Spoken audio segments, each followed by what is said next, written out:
Tudo bem com vocês? Como é que vocês estão nesse período de quarentena? Mudou toda a nossa realidade, mas agora a gente já está, né, voltando um pouquinho com essas aulas ao vivo. Tudo bem? Bom dia, Carlos. Bom dia, João Pedro. Que esse desconhecido não está aqui. Bom dia. Quem é? Heitor. Bom dia, Heitor. Sempre preocupado nos grupos, com as atividades. Estou gostando de ver, viu? Bom dia, Jonatas. Bom dia. Gui, bom dia. Bom dia, meus amores. A Pro está morrendo de saudade de todos vocês.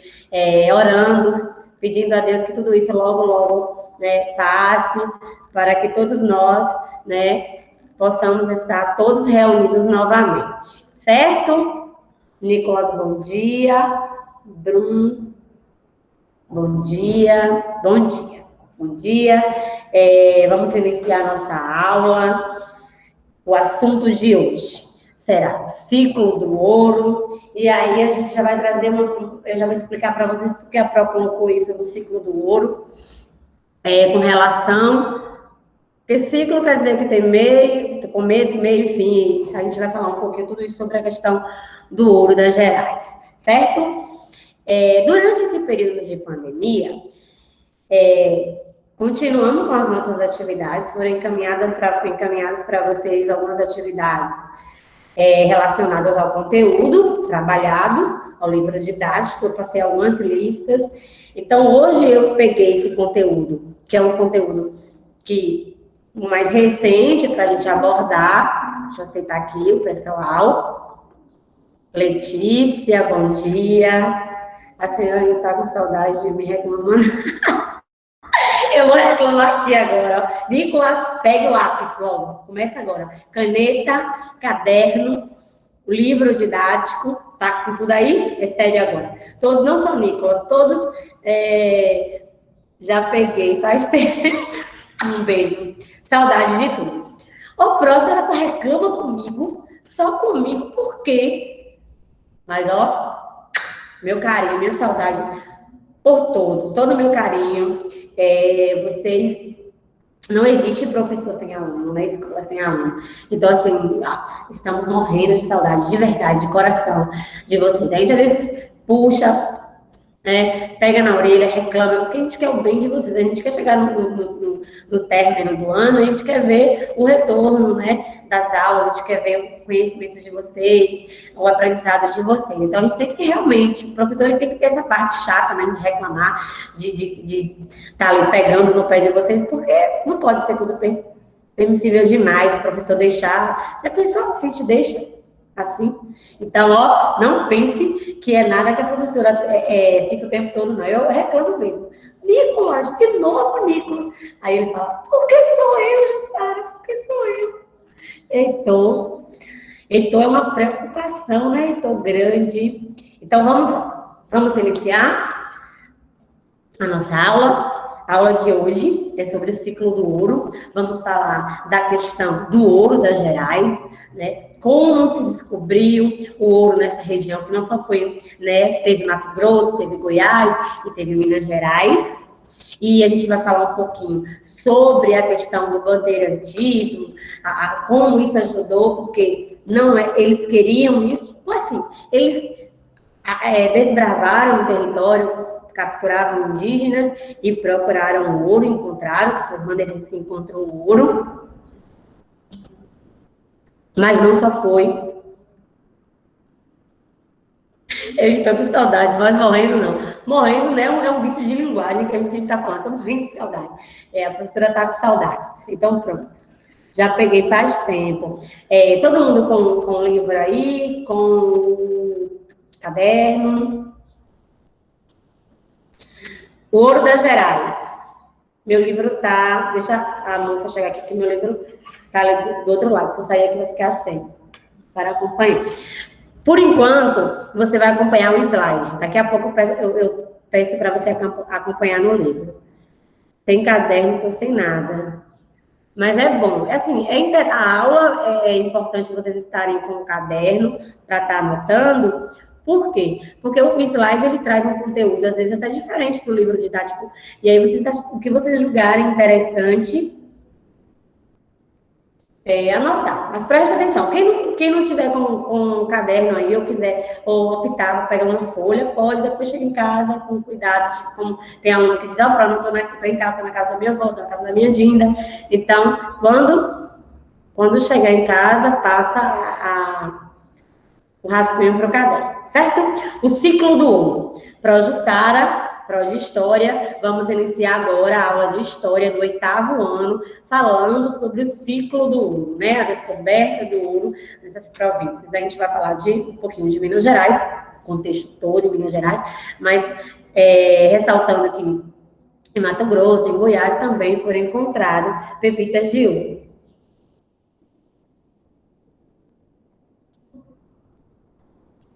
Não, então, eu falei que às vezes alguns alunos estão na casa da Dinda, da madrinha, estão na casa do tio. Alguns alunos explicaram aqui para mim que não está com o caderno, porque está na casa da avó. Outros disseram que está na casa da madrinha.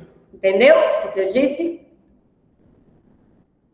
Não é para copiar, não. Se você julgar interessante o fragmento, alguma parte do slide, do conteúdo, eu acho válido, sim, o aluno copiar. Vamos lá, vamos falar. Iago acabou de entrar, deixa eu permitir aqui, Iago. Deixa eu aparecer aqui de novo. Nicolas. Não consegui. Pronto, vamos lá. Tá aparecendo o slide aí para vocês? Tá aparecendo o slide? Vocês podem falar no chat aqui para a Pro. Tá aparecendo o slide para vocês? Você está conseguindo visualizar o slide, Jonathan? Iago, consegui aceitar agora. Bom dia, Iago. Vocês estão conseguindo visualizar o slide?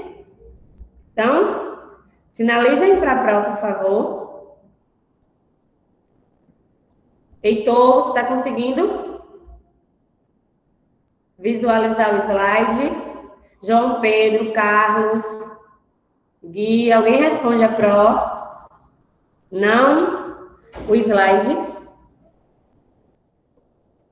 Não, eles estão vendo não, hein? Ah, entendi. Eu que não... Ah, entendi. Pronto, vou colocar agora. Você pega para mim o livro de história do 8º ano? Por favor. Aqui no... Vi. Pronto? Vamos lá. Deixa eu pegar meu livro aqui. Não, 7. 8º ano. Vou pegar meu livro aqui para falar aqui a página para Nicolas, porque Nicolas disse que quer acompanhar pelo slide e o conteúdo. Capítulo 1, página 44. Quem quiser acompanhar o conteúdo do livro, quiser e do slide também. Vamos iniciar? Ciclo do ouro, Projussara, começando agora a aula do 8º ano, certo? O ciclo do ouro. Por que você já colocou logo esse ciclo? Porque ciclo tem o começo, o meio e o fim. Mas às vezes a gente usa a questão do ciclo do açúcar. O ciclo do açúcar é entre aspas, por quê? Porque na verdade não teve uma trajetória igual ao ouro, que teve o começo, o meio e o fim. Mas às vezes, em alguns livros de história, quando vocês estão falando um pouquinho, estudando, assistindo uma videoaula, um documentário, às vezes tem essa questão do ciclo, ainda se utiliza, às vezes, em aspas, por isso, porque não tem, assim, toda uma trajetória como aconteceu com o ciclo do ouro. Então, prestem atenção na abordagem do slide. O ciclo do ouro foi o momento em que, no século XVIII, a extração do ouro foi a principal atividade econômica brasileira. No final do século XVII, as exportações de açúcar brasileiro começaram a diminuir. Com preços mais baixos e boa qualidade, a Europa passou a dar preferência para o açúcar holandês. Esta crise no mercado brasileiro colocou Portugal numa situação de busca de novas fontes de renda. Preste atenção ao que aconteceu. O açúcar era a atividade econômica da colônia, e isso que gerava renda para Portugal, porque colônia, Brasil, colônia de Portugal. E aí, com a questão, né, da expulsão dos holandeses, eles partiram e foram comercializar esse açúcar. E esse comércio do açúcar, a questão da Europa começou a comprar, na verdade, o açúcar dos holandeses. Então, devido a essa compra, devido a esse processo, o açúcar do Brasil foi ficando cada vez mais em declínio, acabando. Então, isso gerou, na verdade, um problema para Portugal. Por quê? Portugal dependia da colônia. E aí, agora, a atividade daquele período era a questão açucareira. Não estava, dando retorno. Por quê? Porque a questão da produtividade, a questão do comércio, já não estava sendo tão positiva como antes. Porque a gente viu aqui que no século XVII, as exportações de açúcar brasileiro começaram a diminuir. Porque a Europa passou a dar preferência pelo açúcar holandês. Então, comprava o açúcar, não da colônia de Portugal, no caso o Brasil. Então, essas exportações começaram a decair. E com esse declínio do açúcar, Portugal passava por diversos problemas, né, econômicos. Então, ele precisava encontrar outra forma de ter dinheiro, de ter lucro da colônia. Lembrando, né, que os espanhóis eles já tinham encontrado próximo ouro. Então, os portugueses achavam que tinha metais preciosos, perdão. Então, os portugueses, eles achavam que naquela região, ali na colônia, né, atual Brasil, eles podiam encontrar esse ouro, né, esses metais preciosos também. E aí, a gente sabe que teve o bandeirantismo, esse bandeirantismo provocou esse processo de interiorização do Brasil, desbravou terras que estão desconhecidas, e eles vão encontrar, sim, esse ouro, é conhecido como pepita, né? E a questão até do nome, né? Minas Gerais, ouro preto, por quê? Porque ele era coberto, essas pepitas de ouro era coberta com preto, uma parte do minério. Então, só depois de tirar, de limpar, é que a gente podia perceber a cor realmente do ouro. Então, eram pepitas de ouro. E é engraçado que nesse período a gente vai ver que Minas Gerais, a colônia em si, ela vai ter um crescimento muito grande. Por quê?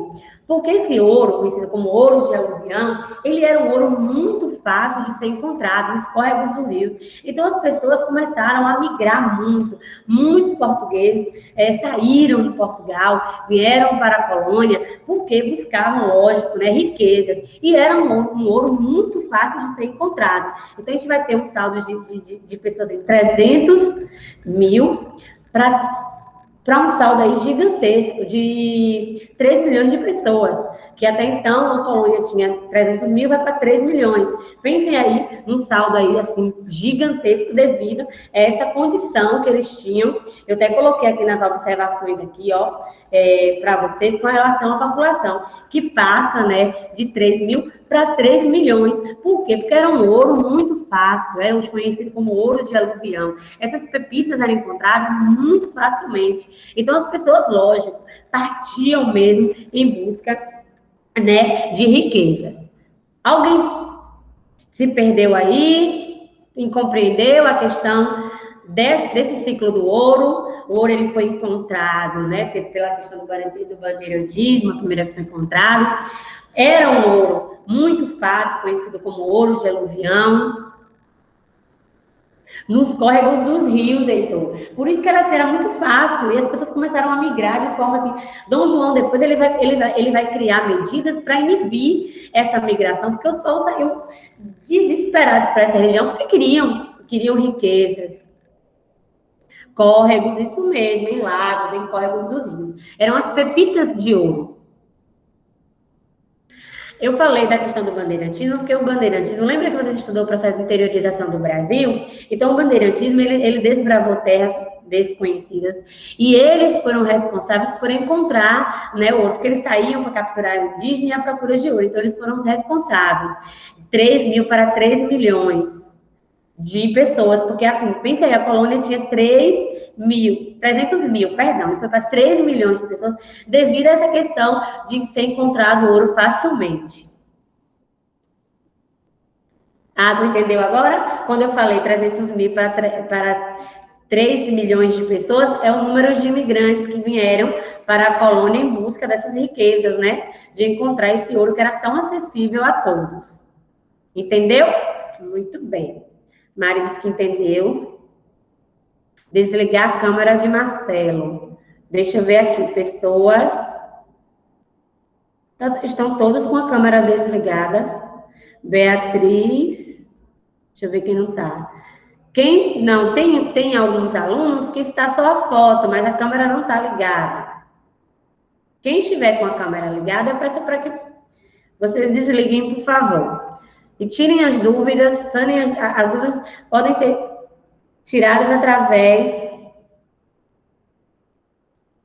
Podem tirar a dúvida aqui pelo chat, certo? Então, o ciclo do ouro, ele tem o começo, o meio, o fim. Portugal, ele pegou todas as nossas riquezas, como vocês já sabem, né? Então, quando termina a questão do açúcar, por quê? Porque o açúcar não consegue competir com o açúcar holandês, então as exportações brasileiras começam a diminuir. Então, a questão de Portugal, ele precisa encontrar, né, outra fonte de renda, e aí vai dar ênfase nessa questão do ouro. E aí é quando vem a questão do bandeirantismo e eles encontram as pepitas de ouro. Um ouro muito fácil de ser encontrado, um ouro de aluvião, nos córregos dos rios, as conhecidas como pepitas de ouro.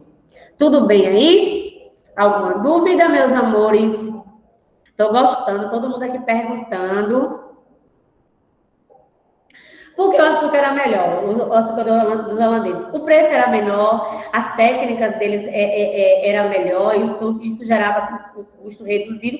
Então, era melhor para a Europa comprar um açúcar com preço menor. Então, por isso que o açúcar dos holandeses ficou, vamos dizer assim, num patamar mais elevado que o açúcar brasileiro. Devido a isso, né? Nicolas disse que até agora nada, o ciclo acabou quando? A prova vai explicar, a prova começou agora a aula, eu vou explicar para vocês quando é que se encerra esse ciclo. Esse assunto é muito bom mesmo. Aliás, todos os assuntos de história são maravilhosos. Vocês vão me perguntar, eu vou dizer para vocês que eu amo todos, né? Sou formada em história, então perguntar para um historiador. Agora sim, eu sempre falo para vocês que assim, os assuntos do 6º ano, são assuntos que alguns alunos acham, não gostam, reclamam, tudo falando da antiguidade. Eu gosto muito, eu gosto mesmo. Eu fiz história, né, Heitor? Então, eu tenho uma relação muito próxima com minha disciplina. Eu sou amiga dela ao extremo, certo? Mari disse que não gosta de história. Meu Deus, que decepção. Agora fiquei até triste. Nem vou conseguir mais dar minha aula. Que decepção, meu Deus. Tira ponto, eu vou tirar. Eu vou pegar meu diário daqui a pouco, eu vou tirar ponto. Aí Mari falou, eu gosto. Isso mesmo. Ó, questão. É uma história muito boa. É uma disciplina, é sério mesmo, é uma disciplina que desperta em você o senso crítico, você consegue compreender todos os acontecimentos históricos, falar da questão da humanidade, da evolução da humanidade. Quem traz essa temática, questão de história. Heitor está entregando todo mundo aqui no chat, viu? Vamos lá. Posso avançar o slide? Posso avançar o slide, turma? Sinalizem para a Projussara. Pode. Então, vamos lá. Porém, foi só no fim do século XVII que revelou-se em Minas Gerais a ocorrência de ouro, ou as pepitas de ouro. Os diamantes, por sua vez, foram descobertos na segunda década do século XVIII. O primeiro ouro encontrado era chamado de ouro de aluvião, já expliquei para vocês. Era aquelas pepitas de ouro, um ouro muito fácil, muito acessível, que ficava nos córregos dos rios.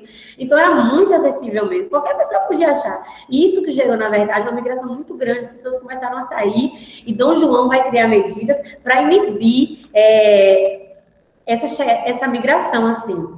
Porque eles queriam, na verdade, né? Quem é que não queria encontrar ouro, mudar de vida?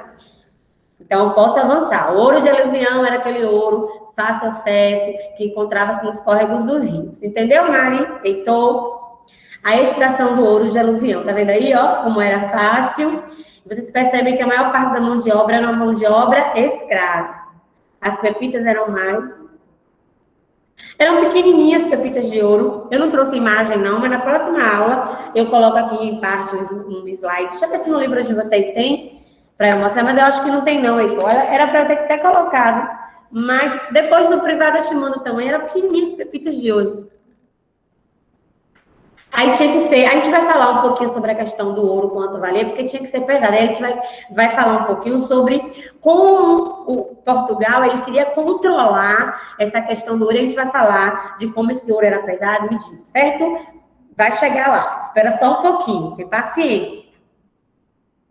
Viram aí? E aqui os diferentes tipos de bandeirantes. Ó, vocês já estudaram. Domingos Jorge Velho. Ó, a imagem desse bandeirante. A sociedade mineradora. O ciclo econômico da mineração dinamizou a sociedade brasileira. Diferente do ciclo do açúcar, a riqueza proveniente do ouro não ficou concentrada nas mãos de um único grupo social. Exatamente. E vai se tornar, na verdade, vai mudar o cenário. A gente vai ter a mudança da capital, que era em Salvador, vai para o Rio de Janeiro. Isso vai mudar toda a questão, né, da colônia. Vocês vão perceber que vai surgir uma elite, né, dentro de Minas, e essa elite que fica rica graças à questão do ouro, vão mandar seus filhos para a Europa, e esses filhos vão chegar com aquelas ideias iluministas, né? Lembra do iluminismo? É o século das luzes, que dá ênfase na razão, vai ter todo esse processo aí. Então, vai mudar, sim, o cenário, a sociedade mineira. Ouro Preto, Mariana, muitas regiões. Como as riquezas passaram a se concentrar na região sudeste, a capital da colônia deixou de ser Salvador. Falei para vocês. Eu até anotei aqui rapidinho, né? Quando foi 1763, foi quando a capital sai de Salvador e vai para o Rio de Janeiro, lógico, né? Proveniente de todos esses acontecimentos que estavam acontecendo, né? Nessa região mineradora. As pessoas migraram de uma forma muito intensa e isso trouxe essa mudança. E aí começa tudo. Agora, lembrando, o ouro não foi encontrado somente em Minas Gerais. A princípio foi encontrado em Mato Grosso, em Goiás, mas lógico que ficou concentrado ali nessa região e mudou muito o cenário, né, mineiro.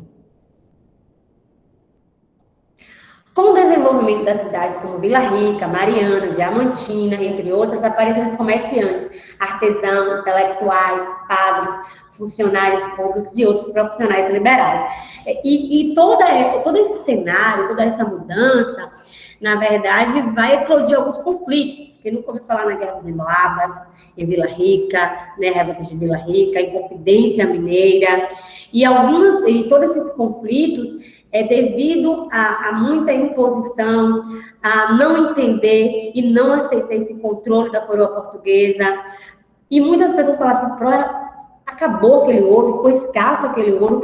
E, sim, foi para onde o ouro? A gente olha e a gente percebe o quanto Portugal era dependente da Inglaterra. Então, essa parte desse ouro também foi para os ingleses. Se vocês já tiveram a oportunidade de até Minas, nessas cidades, vocês percebem que tem uma arquitetura barroca, na qual ainda tem a maior parte dessas riquezas ainda, foram encaminhadas para Portugal.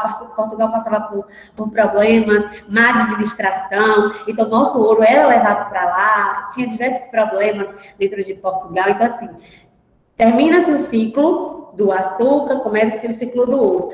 E todas as nossas riquezas eram levadas para Portugal. Tem uma parte, a Inglaterra também ficou com um pouquinho deste ouro, né? Porque Portugal tinha um vínculo, né? Uma dependência assim, muito forte com os ingleses.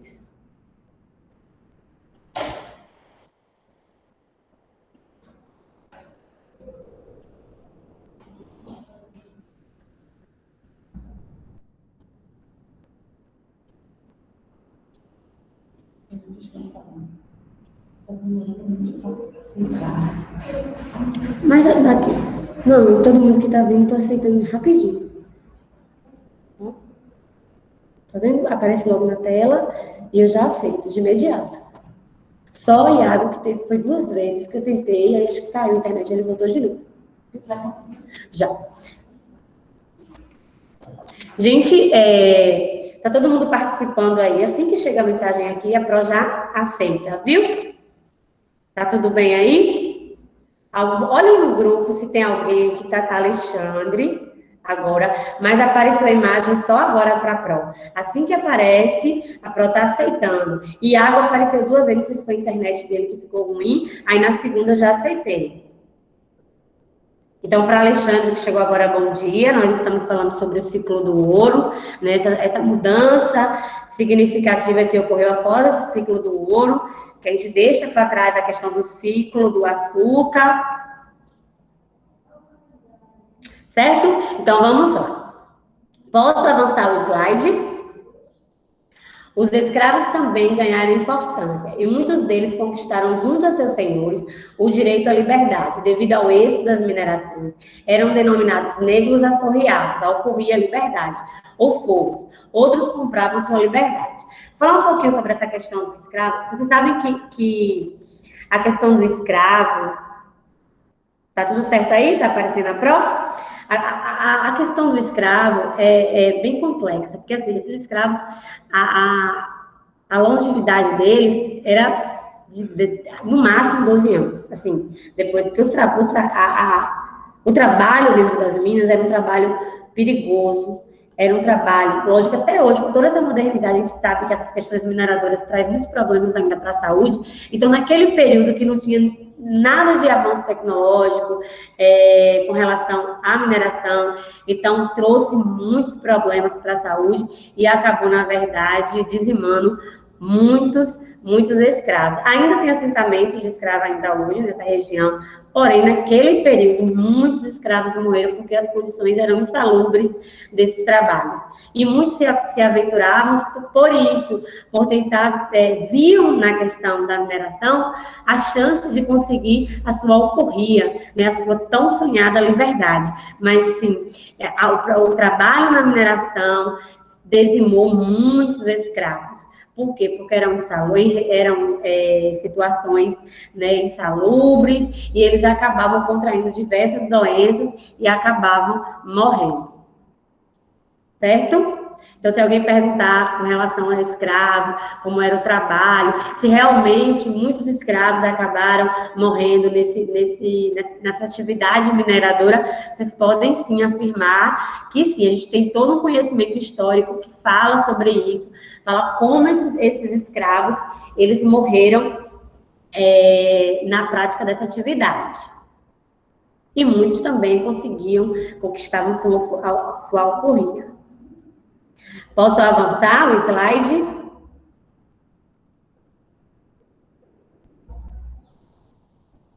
Alexandre, que chegou por último, pode participar, e a nossa aula está sendo gravada, depois você vai ter acesso novamente. Heitor disse que sim. Tudo bem? Vocês estão compreendendo certinho com a Pro? Não estou falando muito rápido, não? Podem falar com o Pro, pode falar assim, Pro, volta, eu não entendi, como Marideane, da questão do bandeirantismo, quando eu estava abordando, ela falou assim, Pro, volta, por favor, que eu quero entender um pouquinho. Inclusive, no privado, ela já estava sanando, ela já estava mandando mensagem para mim que essa questão do processo de interiorização do Brasil, ela ainda ficou meio assim. Eu até separei, Marideane, um conteúdo para você, e eu quero que você mande no meu privado seu e-mail, que eu vou mandar para você. É um conteúdo que eu separei assim, coloquei de uma forma bem clara, eu acho que você vai gostar, viu? Aí você manda seu e-mail para a Pro, que a Pro manda para vocês. E quem tiver interesse também, pode mandar, que eu mando por e-mail esse material que eu fiz para a Marideane, em especial para ela, porque ela mandou no meu privado isso, Pro, essa questão, mesmo tendo aula, que esse assunto foi presencial, esse assunto. A Pro já tinha trabalhado com vocês, mas mesmo assim, ela ainda ficou meio assim, não é que perdida, mas ela disse que tinha partes assim que ela não compreendia. Aí eu falei com ela e fiquei de mandar esse material. Eu vou mandar para ela assim que ela me encaminhar o e-mail. Outro grupo que se destacou foram os tropeiros, né? Essas regiões, elas a princípio, elas não eram muito habitadas. Então, as pessoas que trabalhavam nessas regiões, elas precisavam de mantimentos, né, para levar até essas regiões. Então, existiam as trocas de mula, as tropeiros, que faziam o comércio de alimentos e mercadorias. Muitos faziam transporte de carga entre o Rio Grande do Sul e São Paulo, seguindo depois para Minas Gerais. Então, a gente contou uma questão aí, ó, do tropeirismo, né? Os tropeiros, tropas de mulas que levavam os mantimentos para os lugares onde estava tendo, né, a atividade mineradora. O desenvolvimento da vida urbana trouxe também mudanças culturais e intelectuais. Eu citei para vocês que com toda aquela prosperidade, com toda aquela questão do ouro em Minas Gerais, surgiu aquela elite e muitos filhos, né, de pessoas ligadas a essa elite, foram estudar fora. E eles depois retornam com esses ideais, os ideais iluministas que vocês já expliquei para vocês sobre a questão do iluminismo, o século das luzes, que dá para ir fazendo a razão. Então, destacando sim a chamada escola mineira, geralmente ligada à questão barroco. Eu disse para vocês que algumas igrejas nesse estilo barroco tem uma boa parte do ouro, esse ouro das Gerais, esse ouro de Minas Gerais. São expoentes as obras esculturais, aí eu coloquei as obras arquitetônicas, né, de Antônio Francisco Lisboa, conhecido como Aleijadinho, em Minas Gerais, e o mestre Valentino, no Rio de Janeiro. Então, existe, sim,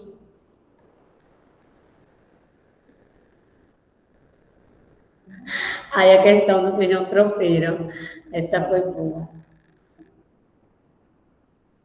E aí eu trouxe para vocês a obra de Aleijadinho, ó, dos profetas. Vocês estão me ouvindo?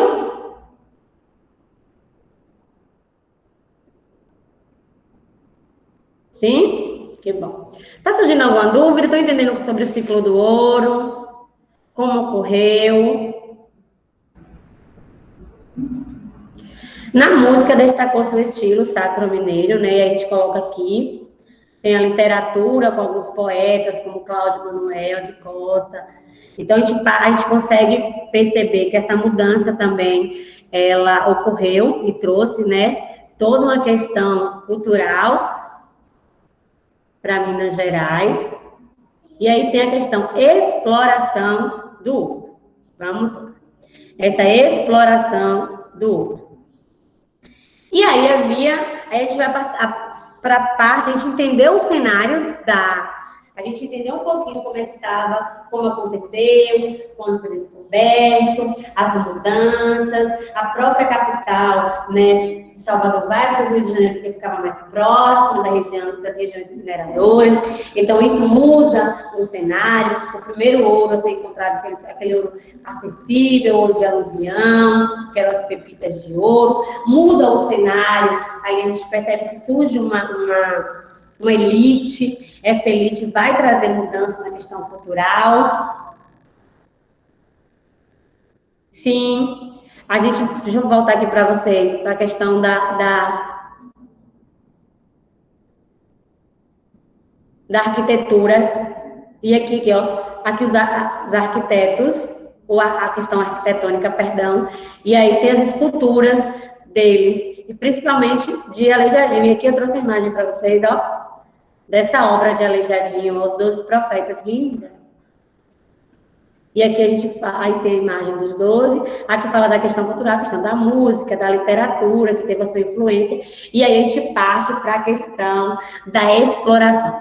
Como é que acontecia a exploração? Depois a gente vai falar como a coroa portuguesa controlava, né, essa exploração, como é que eles tentaram criar mecanismos, já que era um ouro tão fácil e todo mundo podia, e aí a gente vai perceber que vai ter a questão do contrabando. Então, a coroa portuguesa ela vai criar medidas para inibir esse contrabando. Eu quero uma água, traz? Não. Ali? Perdão, quero só uma água aqui, rapidinho. Vamos lá. Sim, a gente destaca Aleijadinho, o barroco. Deixa eu falar para vocês aqui, ó, no livro de vocês, está perguntando onde é que está falando da questão do barroco no livro de vocês, alguém está perguntando.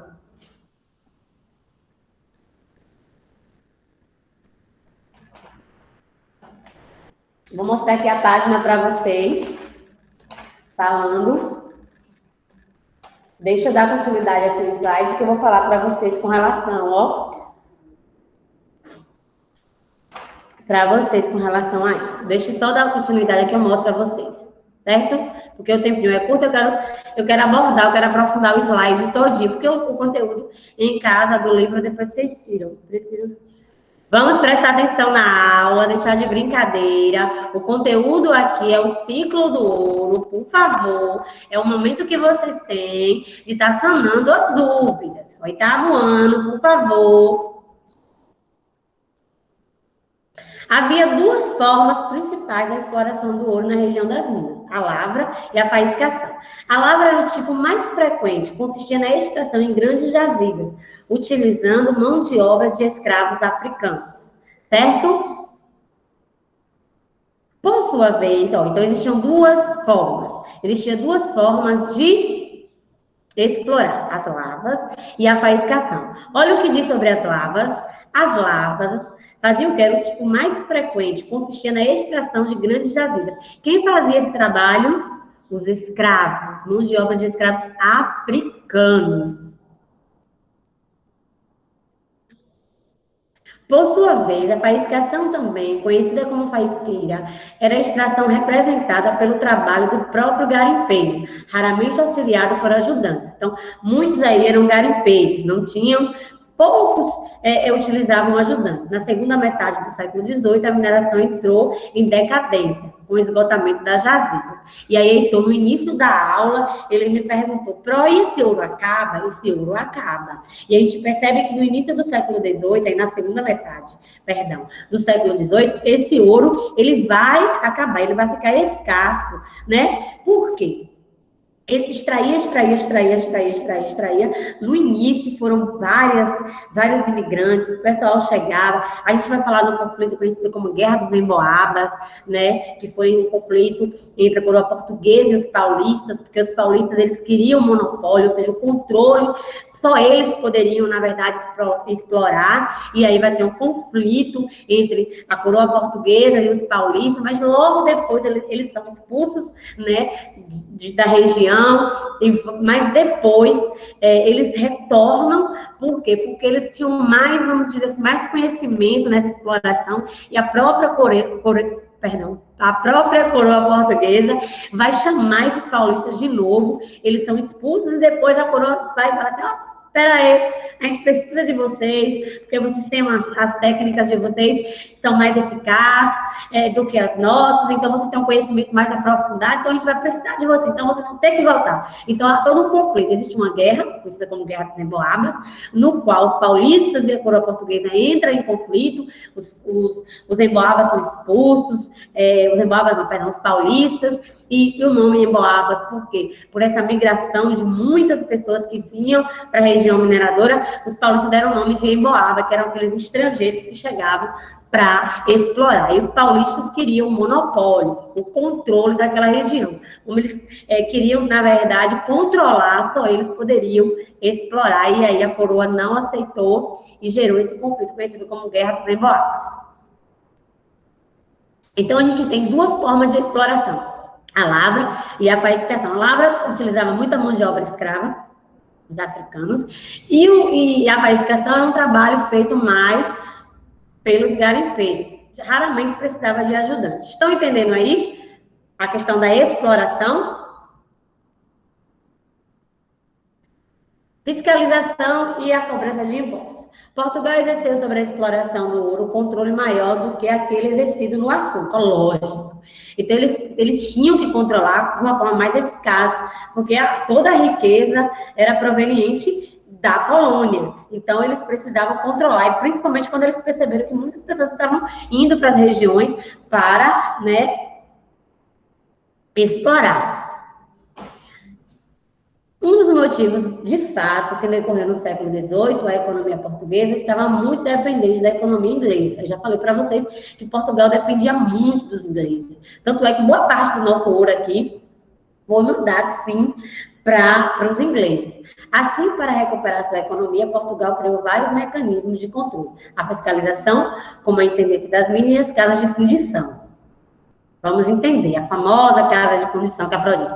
Encontrou o ouro, tinha que ser mandado para a casa de fundição, que era o local onde o ouro era derretido, transformado em barra e colocado sob o selo real. Se algum ouro tivesse sido comercializado sem o selo real, esse ouro, ele era contrabandeado. E outra, tinha que tirar o quinto, que era 20%. E aí tem uma frase, vá para os quintos dos...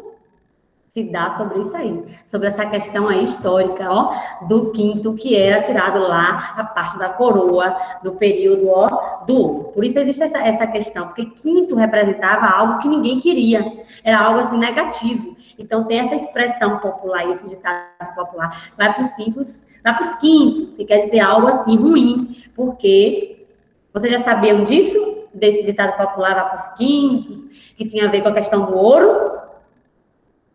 Isso, exatamente, essa palavra, para o quinto dos taranã, taranã, taranã. Tem uma questão com a questão do ciclo do ouro. A Intendência das Minas foi um órgão criado em 1702, controlado pelo rei. A Intendência tinha a função de distribuir terras para a exploração do ouro, fiscalizar e cobrar os impostos, as chamadas datas, né, os lotes de terra para quem encontrar. As casas de fundição, por sua vez, eram locais em que todo o ouro encontrado nas minas era transformado em barras para facilitar a cobrança dos impostos. Encontrou o ouro, tinha que ser levado para a casa de fundição, lá ele era derretido, transformado em barras, colocado o selo real para ser comercializado. E aí tirava o quinto, né, que era parte da coroa. Dentre os principais impostos cobrados sobre a exploração do ouro, podemos destacar o quinto, a captação e a derrama. E a derrama é que vai, na verdade, digamos assim, provocar ali a Inconfidência Mineira, o conflito, né? Quem não sabe, Tiradentes, os Inconfidentes. A Intendência das Minas, já falei para vocês. Aqui a casa de fundição. Aqui uma casa de fundição em Vila Rica, ó. A casa de fundição era o quê? Era o local onde o ouro era derretido, transformado em barra e colocado selo real. Era a forma como a coroa portuguesa estava controlando o ouro das regiões mineradoras. O ouro após passar pela casa de fundição. Olha, então você que estava curioso sobre as pepitas, olha como era transformado o ouro, todas aquelas... Como vimos anteriormente, a coroa portuguesa lucrava muito, muito mesmo, né? Muito, levava o nosso ouro todo para Portugal. Ficou uma parte aqui nas regiões, que a gente sabe, né? Eu mostrei para vocês ali a questão do baú, das igrejas, sim, mas boa parte foi Portugal.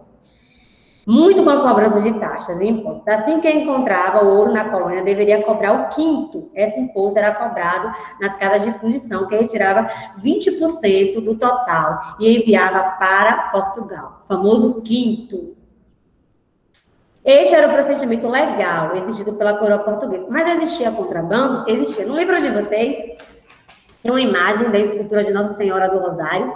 Era tinha uma abertura, muitos utilizavam para contrabandear o ouro. Pegavam algumas imagens e dentro era ouro que colocavam. Por quê? O ouro, ele precisava, na verdade, ser levado para a casa de fundição, onde ele era derretido. Então, todo o ouro que fosse encontrado, sem estar sendo, né, com selo, né, derretido, transformado em barra e sem o selo, era um ouro contrabandeado, porque tinha que tirar o quinto. Tinha que tirar 20% para a coroa portuguesa. Outro imposto era a captação, o valor cobrado por cada escravo utilizado, a mão de obra na extração das minas. Então, tem a captação. Então, você pagava de acordo com o número de escravos que você tinha, que você utilizava para essa exploração. Portugal cobrava de cada região aurífera uma certa quantidade de ouro, aproximadamente 1.500 arrobas de ouro, né?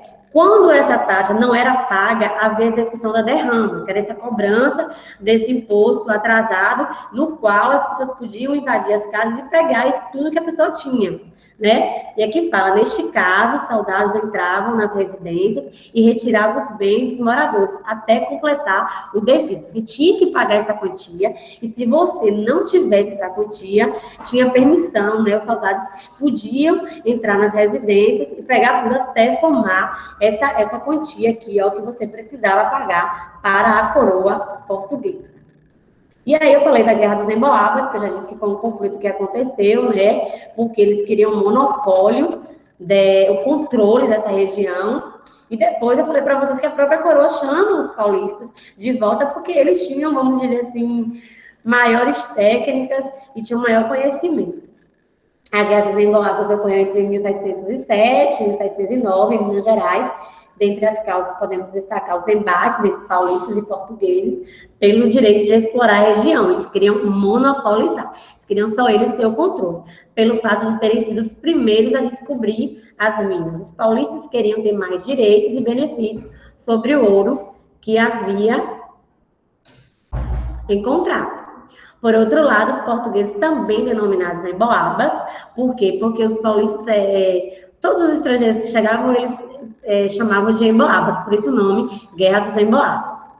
Dentre os líderes, aqui estavam os bandeirantes Manuel de Borba Gato, que chefiava os paulistas, os portugueses Manuel Nunes Viana, por sua vez, chefiava os emboabas. Aqui são os líderes, né? Aqui a gente tem o Manuel Gato, famoso Manuel Gato, que chefiava os paulistas, e o Manuel Nunes, os emboabas, os portugueses. Os emboabas, porque todos os estrangeiros, as pessoas que chegavam a esse território, os paulistas denominavam de emboabas. Por isso aconteceu. O que gerou o conflito, o que causou a guerra dos emboabas? Porque os paulistas queriam um monopólio, né, por eles terem sido os primeiros a encontrarem o ouro, eles queriam o controle e ter alguns tipos de regalias, de benefícios. E aí vem o Borba Gato,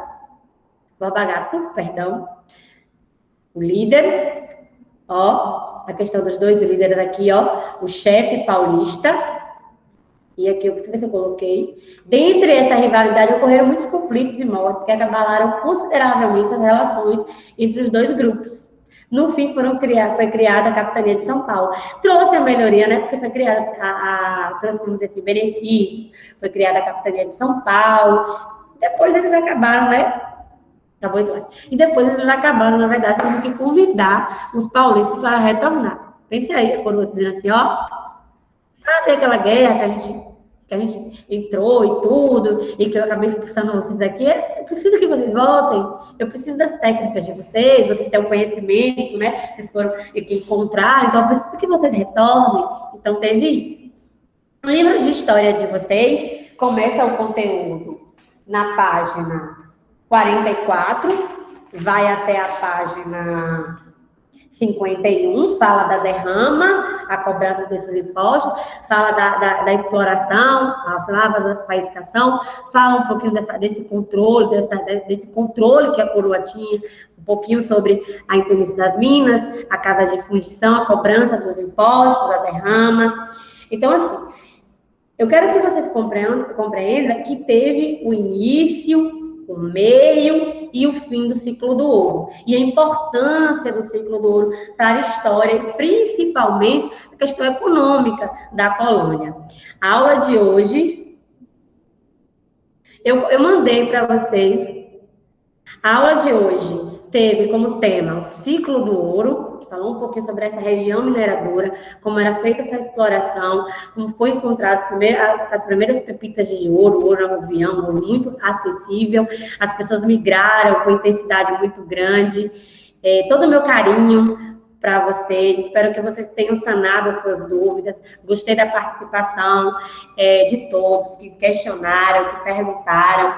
Se ficou alguma dúvida, mandem para o grupo, mandem para o privado da professora Jussara. Eu tenho um enorme prazer em responder. Eu espero que vocês tenham, né, esclarecido qualquer dúvida, sanado qualquer tipo de dúvida. O assunto é um assunto muito bom, sim.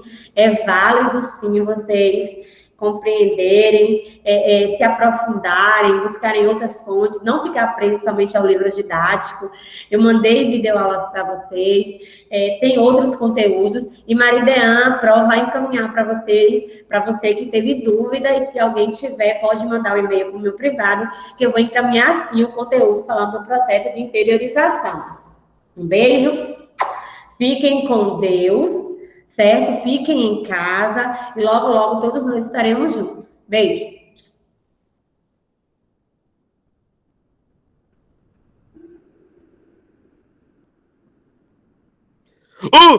Balançou tudo. Pronto?